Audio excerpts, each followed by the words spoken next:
Hello, my name is Amanda Endicott, and today I will be talking about Frederick the Great, the King of Persia.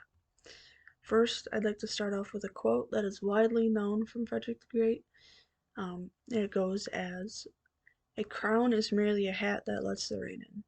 Now, I really enjoy this quote from Frederick because it says something about him. He does not see the crown as, as what it is. He sees it as a hat that merely lets the rain in. He doesn't see it as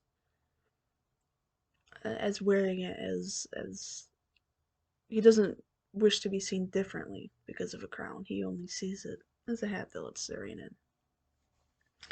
And so during Frederick's time as the ruler in Persia, he was able to modernize the Prussian bureaucracy and civil service and fought many wars that allowed those changes to take place.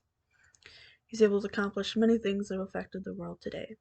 Frederick was also able to have a relationship with his people, a strong and wealthy military, and all the land he could ask for. So Frederick was born January 24th, 1712 in Berlin. In 1713, his father succeeded his grandfather, making Frederick the Great the crown prince. Growing up for Frederick was rocky as a crown prince. His father was known to be paranoid. He had a temper, and he reigned Brandenburg and Prussia with absolute monarchy. Um, Frederick spent most of his childhood years with Huguenot governesses along with several tutors. His father had very strict rules for Frederick, and he had a very strict education that was forcefully dictated by him. On multiple occasions, Frederick was beaten and publicly humiliated. Um, and from an early age, he also expressed interest in literature and the arts, and as you can guess, his father disapproved of those interests. However, he was able to have constant access to a hidden library with the help of a tutor, where he was introduced to French philosophy and poetry, along with some Roman and Greek classics. When Frederick was 18, his father had actually found a secret stash of his clothes and books and burnt them.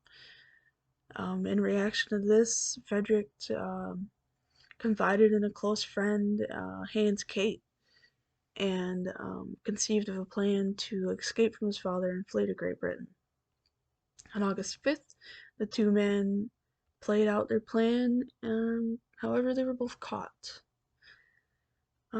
Later on, a letter had actually unmasked Kate as an accomplice to Frederick, and he was sentenced with desertion and lifelong imprisonment that lasted until the king died. However, the king changed the punishment for Kate, and he insisted on beheading. There were a lot of objections to this new punishment. However, what the king says goes. So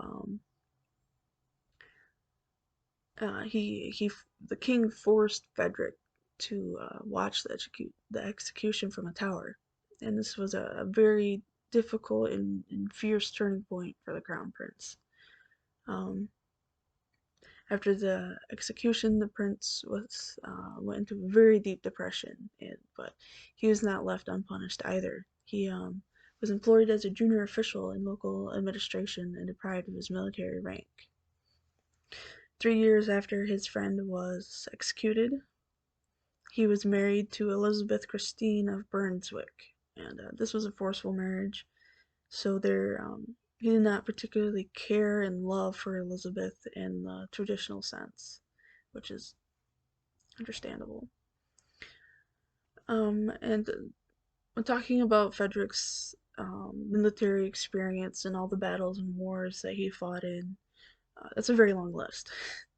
And I just want to talk about the the first encounter and the last encounter that I wrote about in my paper. And it's actually quite funny because it's the first encounter is um, with Maria Theresa, the Archduchess of the Holy Roman Empire.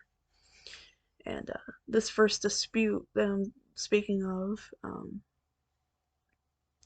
happened because of Maria's father, the Emperor Charles. Um, they were in Sicilia, which is a province of Habsburg. And Cecilia was a had dynamic claims to Frederick's family. So that's why he wanted to attack and retake this land. However, there was a Russian support for the Roman Empire, which he hoped to avert with judicious bribery, and also he hoped that Maria would just give up part of Sicilia for in return for Prussian support. However, none of that worked out for him, and this was the Battle of Mollwitz, and he won, by the way. And so this last interaction I speak of in my paper is the War of the Bavarian Succession. This is also between Frederick the Great and the Holy Roman Empire. This time it is with Joseph II, the son of Maria Theresa. He began the struggle as an attempt to gain a large part of Bavaria. However, this did not work out for him. The Treaty of Teschen was signed, and that ended the half-hearted, short-lived war, and was another great win for Frederick the Great. Um, because of how many battles and wars he's been in, it really begs to ask the question, how? How is he able to be such a remarkable military strategist? Well, from my research, I was able to find that he believed in forming alliances, analyzing and applying tactics, strategies, logistics, and mobility. Now, other states saw this, and slowly but surely, states like France and Russia began to implement this model of the Prussian army. He also introduced several reforms to make Prussia an economically and politically strong state, much unlike the how it was when he succeeded his father. Um, some measures were reducing restrictions on trade, imposing indirect tax, promoting trade and employment, and controlling prices of grain. Because of all this, thousands of new villages were formed, new farmlands were opened, and a large number of immigrants came along.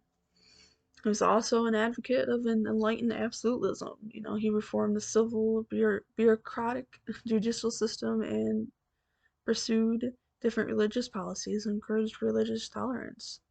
Even during his reign, he saw senior bureaucrats and judges appointed even if they were not of noble reign.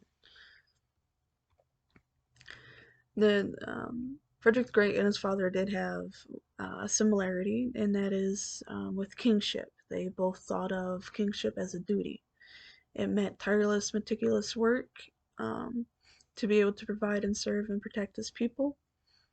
And Frederick built upon the foundations laid by his father. He built a new set of Prussian ethics of duty, effort, and discipline. Even though it had some serious negative features, it was to become one of the major political traditions of Europe. Um, August 17, 1786. Sadly, he had passed away in his palace while sitting in an armchair in his study room.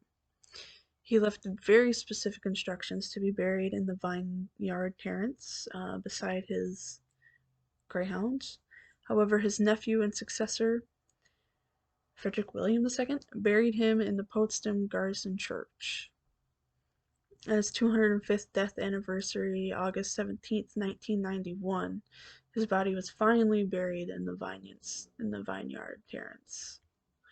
Um, so, in conclusion, Frederick the Great was able to accomplish many things that have affected the world today. Frederick was able to have a relationship with his people, a strong and wealthy military, and all the land he could ask for. Early life for Frederick was very discouraging and hard to endure. The fact that Frederick was able to take those hardships and be able to learn and grow says a lot. Forceful marriage and unforgiving father are two aspects that can really make or break a man. His many successful military advancements, along with some defeats, and land expansions say enough about his character and aspirations.